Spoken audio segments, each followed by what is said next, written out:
National income concept and മീനിങ്ങിൻ്റെ first part ഞാൻ already upload ചെയ്തിട്ടുണ്ട്. അത് പ്ലേലിസ്റ്റിലുണ്ട്.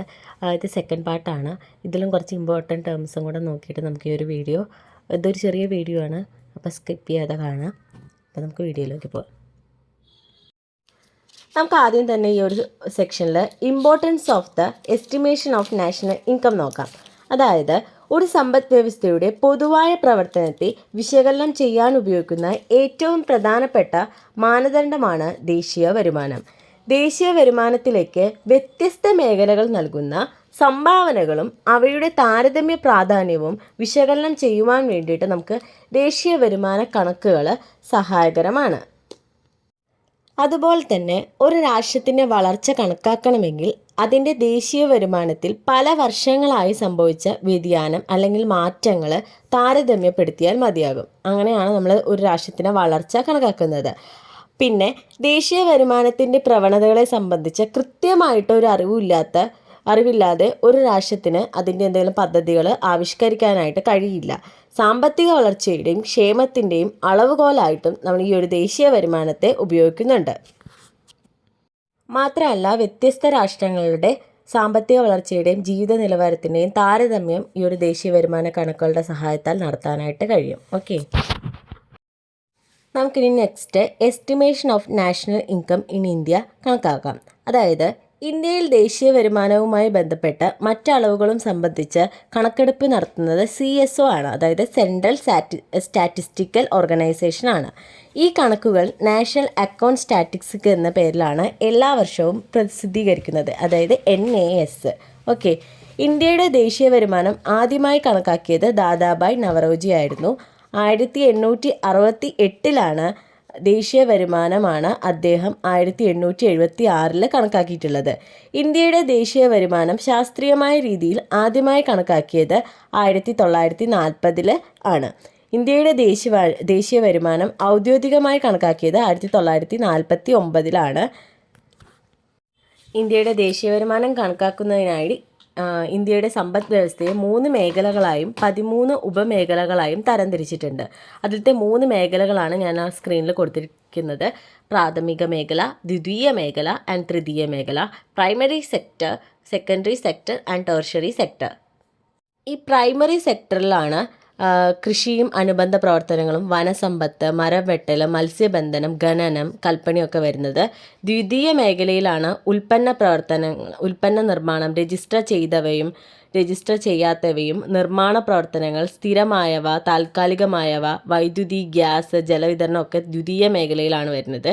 തൃതീയ മേഖലയിലാണ് ഗതാഗതം, വാർത്താവിനിമയം, വ്യാപാരം, ഹോട്ടലുകൾ, ലഘു ഭക്ഷണശാലകൾ, ഇതെല്ലാം തൃതീയ മേഖലയിലാണ് വരുന്നത്. വിദ്യാഭ്യാസവും പൊതുജനാരോഗ്യമൊക്കെ ഇതിൽ ഉൾപ്പെടുന്നുണ്ട്. ഇന്ത്യയിൽ ദേശീയ വരുമാനം കണക്കാക്കുന്നതിന് വേണ്ടി വരുമാന രീതിയുടെയും ഉൽപ്പന്ന രീതിയുടെയും സംയോജിത രീതിയാണ് CSO, അതായത് സെൻട്രൽ സ്റ്റാറ്റിസ്റ്റിക്കൽ ഓർഗനൈസേഷനിൽ ഉപയോഗിക്കുന്നത്. നമ്മൾ അതിനു മുമ്പ് പറയേണ്ട ഒരു ഇതായിരുന്നു, അത് ഞാൻ വിട്ടുപോയതാണ്. Methods of measuring national income 3 മെത്തേഡാണുള്ളത്. ഒന്ന് വരുമാന രീതി, ചെലവ് രീതി, മൂല്യം കൂട്ടിച്ചേർക്കൽ രീതി. Income method, expenditure method and value added method.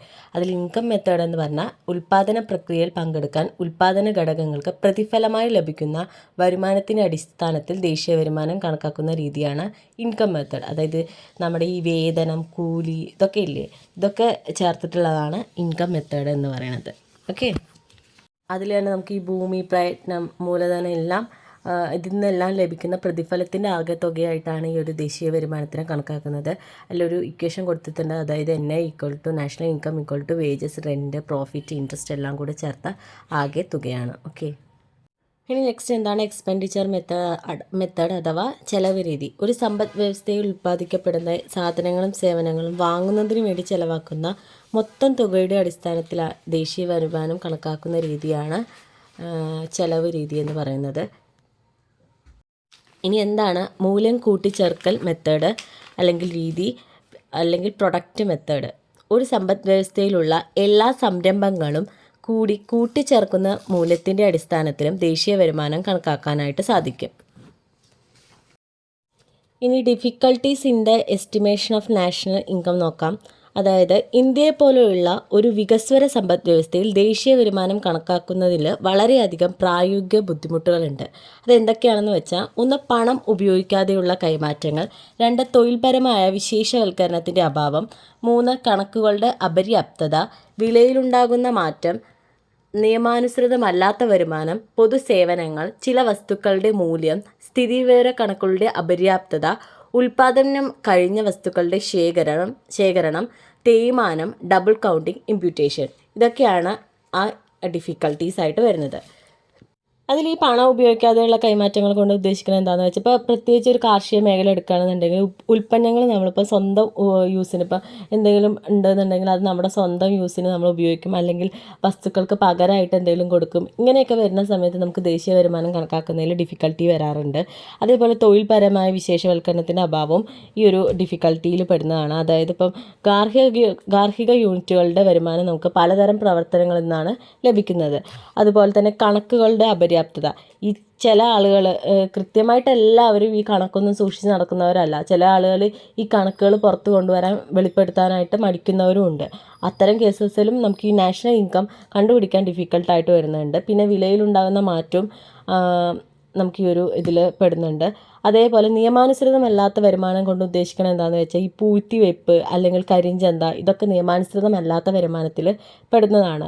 പിന്നെ പൊതുസേവനങ്ങൾ എന്ന് പറഞ്ഞാൽ, ദേശീയ വരുമാനം കണക്കാക്കുമ്പോൾ പൊതുസേവനങ്ങളെയും ഉൾപ്പെടുത്താറുണ്ട്. ഇത്തരം സേവനങ്ങളുടെ മൂല്യം നമുക്ക് കൃത്യമായിട്ട് കണക്കാക്കാനായിട്ട് കഴിയില്ല.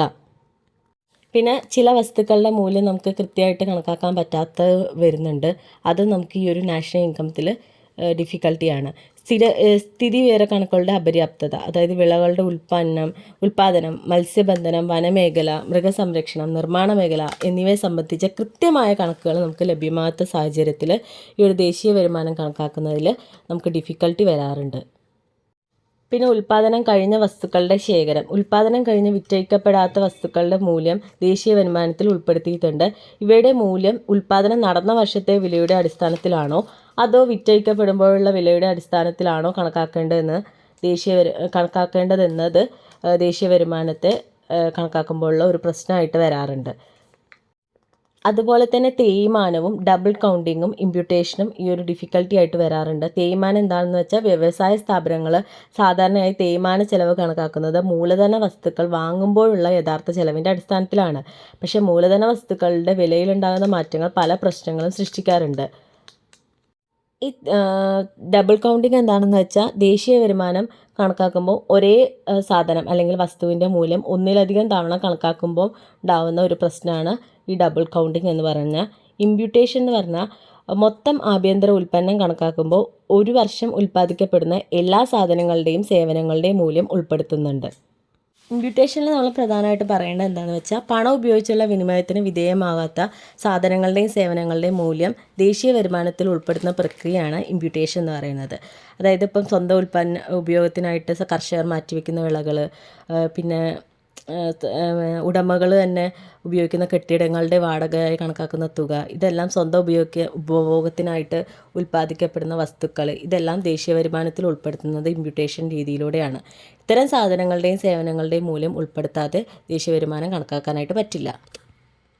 അങ്ങനെ ദേശീയ വരുമാനം കണക്കാക്കിയാൽ അത് യഥാർത്ഥത്തിലുള്ളതിനേക്കാൾ കുറവായിരിക്കും. അതാണ് ഇമ്പ്യൂട്ടേഷൻ എന്ന് പറയുന്നത്. ഇതും ഡിഫിക്കൽട്ടി ആയിട്ട് വരുന്നുണ്ട്. അപ്പോൾ ഇതൊക്കെയാണ് ഡിഫിക്കൽട്ടീസായി വരുന്നത്. പിന്നെ ഞാൻ ഈ വീഡിയോ ഇടാൻ ലേറ്റ് ആവുന്നത് എന്താണെന്ന് വെച്ചാൽ, ആദ്യം ഞാൻ ഇത് തുടങ്ങിയ സമയത്ത് സപ്പോർട്ട്സൊക്കെ വളരെ കുറവായിരുന്നു. അപ്പോൾ എനിക്ക് അറിയില്ലായിരുന്നു നിങ്ങൾക്ക് ഇത് ഇത്രയും യൂസ്ഫുൾ ആവുമെന്ന്. പിന്നെ പോകെ ഇതിൽ എല്ലാ ദിവസവും ഞാൻ കമൻസ് കാണുന്നുണ്ടായിരുന്നു. അപ്പം നിങ്ങൾക്ക് ഇത്രമാത്രം ഇത് യൂസ്ഫുൾ ആവുമെന്ന് ഞാൻ ചിന്തിച്ചത് പോലും ഉണ്ടായിരുന്നില്ല. ഇനി എന്തായാലും ഞാൻ മാക്സിമം വീഡിയോസ് ഇതേപോലെ ഇടുന്നതായിരിക്കും. അപ്പോൾ എല്ലാവരും സപ്പോർട്ട് ചെയ്യാം. Like, share and subscribe. Thank you.